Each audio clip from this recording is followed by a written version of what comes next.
For Jeremy Mullins, this morning's crash on Walback Road in Clay County put his skills to the test. Mullins was asleep when he heard a really loud crash, ran outside and saw this truck flipped in the bank. Just trying to figure out what we had, how many people was hurt, get them on the porch, get 911 here and try to tell them what was needed. While emergency crews were on the way, Mullins jumped into action, trying to help the 11 people who were now seriously hurt. And he has the training to back it up. He's a captain for the West Virginia Air National Guard and has 15 years experience.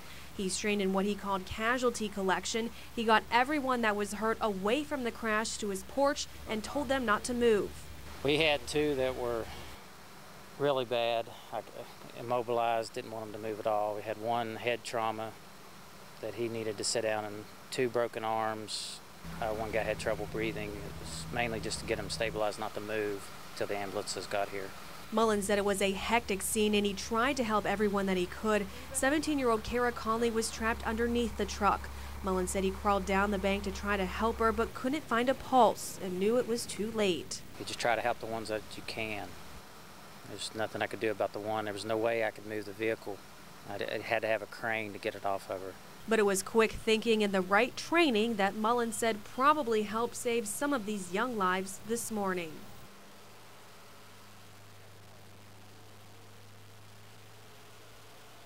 I'm still in shock. I don't know. I've never been through nothing like this before. Shock for Judea Elkins and his family after last night's storms destroyed his West Avenue home in South Charleston. Everything they own now sits in the front yard. We lost everything. My daughter's room, everything's gone. Elkins said about a foot of water started coming up through his floors. He and his family had to run to a neighbor's house to escape the flood. I looked outside and said, we got to get out now. And just like that, we couldn't do nothing. It was everywhere. Patrick Nicholson owns the Rock Lake Barbershop just down the street from Elkins' home. He said he didn't know his business was damaged until he got to work. It made my stomach turn inside out immediately when I saw it, because this is how I feed my family. Mud covers just about every inch of his floor. Nicholson said it's going to take him days, if not weeks, to get his shop cleaned and back open. That's money lost, and can't make it up once it's gone. City crews also had to spend much of the morning trying to get this underpass on Rock Lake Drive back open. You can see water still standing hours after the storm. This underpass here was flooded with several feet of water. I want to give you an idea of just how much water. Take a look right here. You can see that is the mud line left behind from all that water. I'm about 5'9" tall in these shoes, so you can see there was a lot of water that flooded this underpass. A big mess and a big loss, leaving Nicholson and Elkins to find a way to move forward. I work hard for all this and it's gone. Everything's gone. Police tape stretched across 10th Avenue in Huntington and investigators were combing for clues.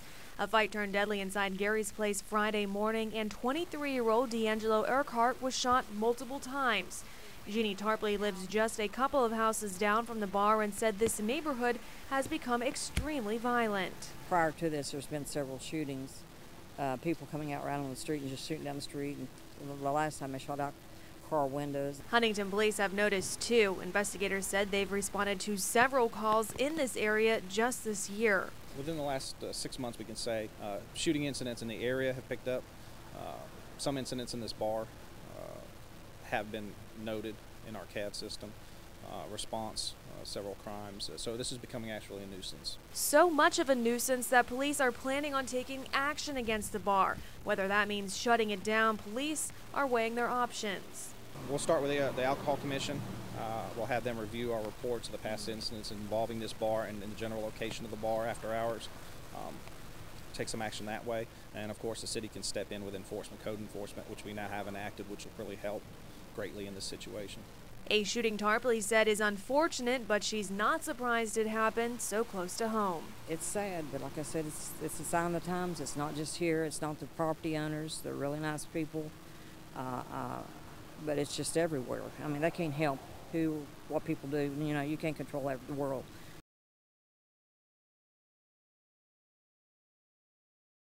24 people in Chesapeake, Ohio are now trying to find a new place to call home after the motel where they were staying was damaged by fire. Eyewitness News reporter Caitlin Sykes was on scene all morning long since 5 o'clock this morning, as a matter of fact, and she joins us now live. And Caitlin, fire officials are left wondering at this point how this fire started. Yeah, Jen, fire officials know that the fire started in an abandoned building next to the motel, spreading to the motel. They're just not sure exactly how. Now, as the state fire marshal's office starts their investigation, these people are left to start over.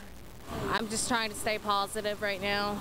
Just hope, that everything goes okay. Amber Warder is trying to stay optimistic after a fire destroyed everything she owns. I'm just heartbroken. Warder, along with 23 other people, were staying at the Travelers Motel in Chesapeake, Ohio, when a fire broke out in an abandoned building, spreading to the motel. She said a neighbor was banging on her door at around 3 o'clock this morning. He said, "You better get out. This place is on fire." And then I looked around and saw that it was in flames and just shocked. Misha McLeod and her boyfriend Alfonso Pratt were staying in the room right next to the building on fire. She said she could see an orange glow outside her bathroom window before another neighbor pounded on her door, telling her to get out. And I was just scared. I didn't know it was going to blow or not, So it's just terrible. And I'm thankful that I'm alive. Fire officials said they could see flames shooting through both buildings some 20 to 30 feet high. About 25 firefighters spent several hours battling the blaze. And take a look at the damage left behind. All 12 rooms suffered extensive water and heat damage. Some of those rooms even had their ceilings falling down. We got everyone out and everyone is safe. That's the main thing. Nothing happened to anyone. Hours after that initial call, that abandoned building still smoldering as people living here try to salvage whatever they can. We have to start over and just try to mend the pieces. Again, fire officials aren't sure what started the fire, and the state fire marshal's office is investigating. The American Red Cross was also out there this morning, and they'll be helping the people displaced by this fire. I also talked to the owner of the building, who estimates damages to cost thousands of dollars in repairs, but they plan on rebuilding. Reporting live in the studio, Caitlin Sykes, Eyewitness News. For 11-year-old Haley Kennedy, being a 6th grade student at Cedar Grove Middle School isn't easy. For the past 2 years, she's been bullied. She says a group of girls put her down and make fun of her just about every day. Well, kids are talking about me and saying that I'm ugly and I'm too skinny and I don't belong in this world and I should go die and stuff. Haley's mom, Tracy, said Haley would come home from school crying, locked herself in the bedroom, and talked about suicide. It breaks my heart. I don't understand how children who are so small can be so mean, and the stuff that they say to her. I'm having to explain things to her, names that I shouldn't even have to be explaining to her. At one point, Tracy said it even got physical and Haley was attacked. She filed a police report and has asked the school for that student to be removed from her class. Tracy said she went down to the school to plead with administrators for help. My daughter has went around saying that she's ugly, she wants to die, she has no friends. And I'm like, baby, you're not ugly.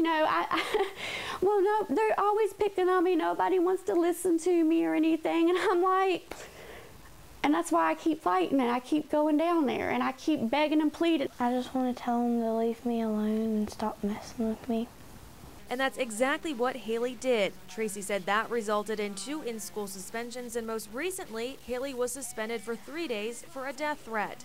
Tracy said a girl told Haley they were going to kill her, and Haley said she was going to kill them too. And even though, bless her heart, even though she's got in trouble now for standing up and just yelling and telling them to stop, leave her alone, I'm proud of her. I've never been so proud of my daughter in all my life. I talked to Cedar Grove Middle School Vice Principal Kevin Lilly. He said he can't talk specifically about this case, but said there is a zero-tolerance policy for bullying. The school follows the county's policy on bullying, harassment, and intimidation, and each case is handled differently.